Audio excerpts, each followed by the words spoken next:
Roger back to throw, has a man open in the end zone, caught, touchdown, dropped in the end zone. Jackie Smith all by himself. Oh, bless his heart. He's got to be the sickest man in the business.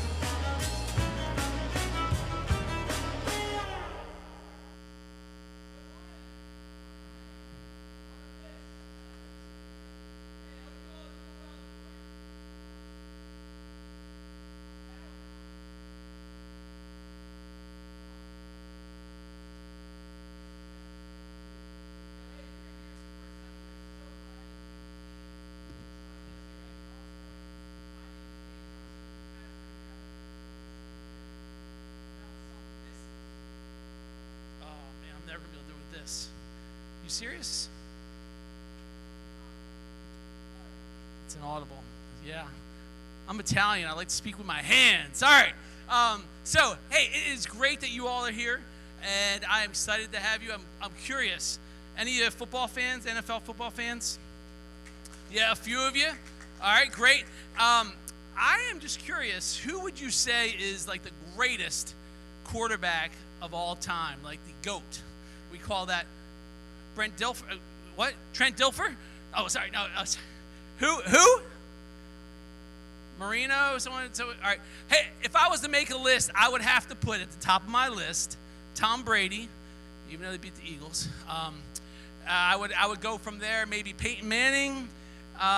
Maybe Joe Montana. You got to have Montana on there. But if you were to ask my dad, who is 95 years old and an awesome man, if you would say, Dad, who is the greatest player to ever play? He would, without a shadow of a doubt, say Johnny Unitas. Ever hear of him? The dude threw 40,000 yards in like 12-game seasons. He has like 4 championships, 3 MVPs. The guy is amazing. If you look him up, it's unbelievable. So today, I want to tell you, though, a story about my dad, bringing him into this. I love my dad. He lives with my mom over in Vero Beach, across the state.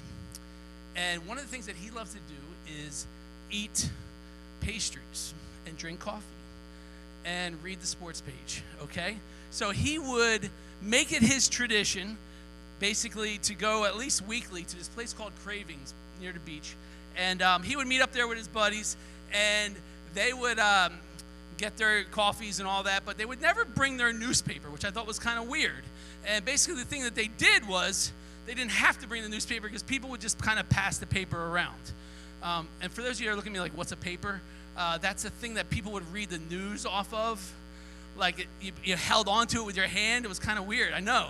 Strange, but this is how they did it back then. Or radio or TV. 3 stations.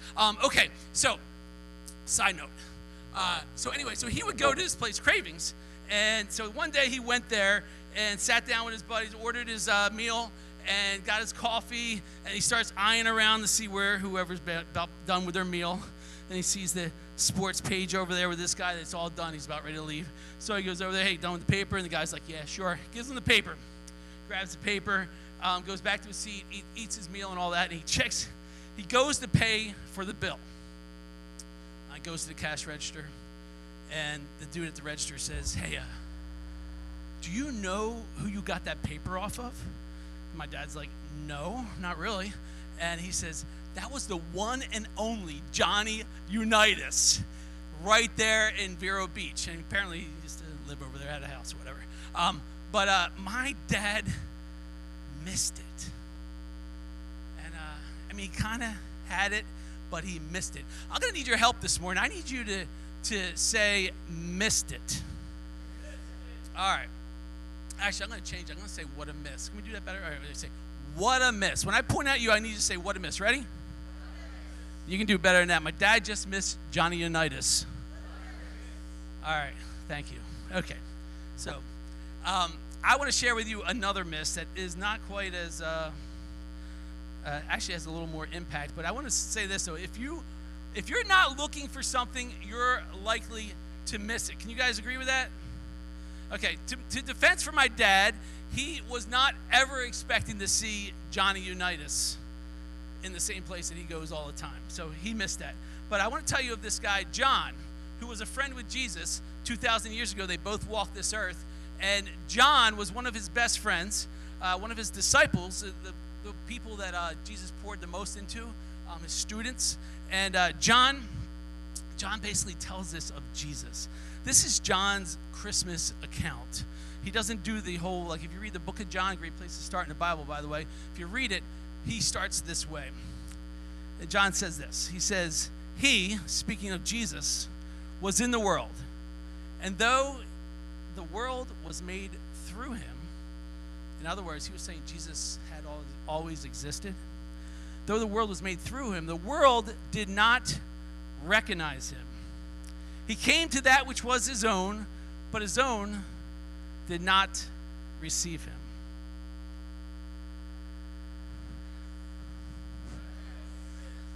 You guys missed too on that. You're lucky I gave you another shot. All right, so two things here I want you to recognize. And it's recognized. They did not recognize him, or they did not receive him. I want to help you see this. Anybody recognize this? Of course. What is it? An iPhone box. I got the mic. I can do different things now, Harv. It's an iPhone box. Yeah, for some reason, Julian recognized it real easy. It's an iPhone box, and it should be an iPhone, okay? A lot of you can recognize this because it matters to you. You may benefit from what is inside of this in one way or another. So it's very easily recognizable. But here's the thing. It's worthless to you, to Julian, until it is actually his. He takes it, receives it, opens it, puts his info into it. They become one, okay? That is what I believe John is trying to say here. He says they didn't receive him. They didn't recognize him, They didn't recognize him, and they also did not receive him. Two things. Like, we can recognize all we want that this is an iPhone box at least, but it doesn't do anything for us until we receive what's in it. Got that? So the big question is, at least to me, like, how do these people miss Jesus? I mean, the kids did a great job of showing us how in all the craziness of Christmas, Jesus can easily get pushed to the back. Things can just they're good things. They're fun things. I mean, all our traditions are fun, but when Jesus gets squeezed out of it, what a miss. We'll get there. All right, so I believe people miss Jesus, one, because they're distracted. One, they're not looking. Like my dad wasn't looking for Johnny U. Also, I believe that they have been misled to what is in the box. Like, some of you still believe your Samsung is better than this. Okay? Some of you believe not even having a phone at all is better than that. You know, I'm not here to argue iPhones, but I'm using it as a point that if you don't really understand what's in the box, you're not going to really care, right? Or maybe you've been told wrongly what's in the box. Maybe you've been told wrongly what Jesus is all about. So you're like, I really don't need that. I'm good enough without. So people miss Jesus, but that comes at a cost, right? Missing what matters comes at a cost. If you miss the fact that there's an awesome device in here that can help you do things there's no way that you can do on your own, and you think it's just a box and you use it as a coaster, I would certainly say, thank you. But here's the good news. Everybody did not miss Jesus. Do you know why I can tell you that? Because I'm standing here 2,000 years later telling you about Jesus. So we're going to go on to what John had to say in John 1. And he goes on to say this. And I love verse 12. Remember, he said, those that did not recognize him or receive. There was those that didn't recognize or receive. But then he goes on to say, yet. I love the word yet. Like, even though this happened, this really stinks. This is really unfortunate. Yet, to all who did receive him, to those who believed in his name, he gave the right to become children of God. Did you hear that? Children born not of natural descent, nor of human decision or a husband's will, but born of God. So I don't know where you're coming from, where you're trying to figure out what's in the box about Jesus. If what you think is in the box is going to church, it could play a part of it. If you think what's in the box is about a whole bunch of rules that's going to take your life, restrict your life, you're missing. But if you can grasp this morning, if you haven't already, that the God who made the universe, the God that made the galaxies, that God doesn't so much care about whether you're in church in as much as he cares that you are in an intimate relationship with him, so much so that we can call him Daddy. Who's your daddy?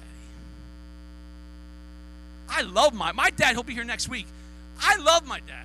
He's like one of my best friends. But my dad, my biological dad does not even begin to compare with my eternal Father, who can be everywhere at all times, who can give me hope in desperate situations, who can bring healing when I'm feeling so broken and lost, who can do so many things that my dad, Fran, cannot do. Who's your daddy? Are you missing that? Are you thinking you got it figured out? Man. So, the greatest catch of all times does not go to Mike Evans. Did I use that one? It goes to us. Because we can become not just followers of Christ, not just in an association, in a corporation, in a whatever. We can become first in line to God. That's personal, people. Wow. What a catch. Man, what a privilege. So, back to you. Who's your daddy? Have you come to a place that you recognize that he is more than just going to church? Have you come to a place that you've recognized that he's more than just that little baby that's in the manger scene that we celebrate and we have a whole lot of great traditions? Or that we recognize that, yeah, he died on the cross. I know I needed that. But man, like that little video that we watched with the connection, Jesus wants you to connect that it's not just that he wants you to know him intimately.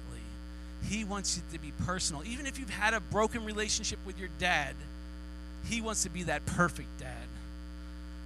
So this Christmas, my prayer for you, our prayer for you, is not to miss Jesus, okay? Don't miss Jesus. In a season that there are a ton of distractions, man, try to put those aside and to lean into what it's all about a little bit more than ever before. I encourage you in that. I also want to ask you, where are you in the whole recognizing who Jesus is? Do you have a relationship with him? Or have you just checked them off, been baptized or whatever, or maybe you have none of that you've done? I want to encourage you to do this. It's not complicated. It's simply like John said, you need to recognize what he did for us, why he came. I mean, he came so that we could have a life with God. That's what eternity means, forever. Okay? And he did that by living the perfect life, dying on the cross, conquering death, by rising again. And so that's what we need to recognize, and then we need to receive that, accept that. It's that simple. There's no complicated thing with Christianity when coming to Christ. So I encourage you, wherever you're at, lean into there, okay? And I want to just also encourage you. I have it on this list here. I don't know if it's all the way up there. Maybe not. Next one. There we go. Think about what can you do this Christmas to not miss Jesus, okay? How can you best lean into him? And I want to pray for us, and then I have a few announcements. If you just settle your spirit for a second. Think about your Christmas experience. Think about what Christmas means to you. Does Christ pop into the top of that, or does the Christmas shopping list pop into the top of that?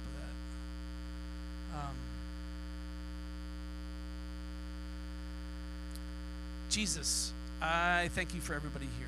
I thank you that you loved us so much that you made a way so that we can be with God, not just as Christians, but as sons and daughters of the God of the universe. Lord, I can't get my head around that most of the time, but I do know that I can say thank you. And we say thank you for that. Lord, I pray for anyone that has not ever come to that place of recognizing you as that one that has made a way through the cross, through the resurrection, and has offered that. Lord, I pray that they would simply say, Jesus, I believe. I believe you did this. I believe that you want me to be in an intimate relationship with God. And I pray that they would have that way. They would go that way. Lord, I pray that you would help us in this Christmas season to celebrate you like never before. And help us also in 2 weeks or a week and a half, whatever it is, to be bringing people out so they can hear this good news that you want us to be in a right relationship with God. And thank you again. And pray this, Jesus, in your name. Amen. All right, I have a couple announcements for you guys. One, okay, of course, is the Christmas Eve service. You should have all gotten one of these little flyers. If you're like uncomfortable with inviting someone, you could even do the old slip and leave it on their desk at work. Whatever works, okay? But I do encourage you to invite at least one person if you haven't already. Probably the sooner the better because everyone's making their plans now, okay? So Christmas Eve is coming up. Trying to think where my little cheat sheet is around here, but I don't see it. But the other thing is right after this service, if you did not know, we're having a Sunday Fun Day. We are going to be decorating Christmas ornaments. We are going to have bingo. We're going to be making cookies, decorating cookies. And we also have a $5 meal deal for pizza, chips. So here it is. Somebody said that. Look at that. Oh, yeah. Oh, boy. Oh, you know I like to just test it out.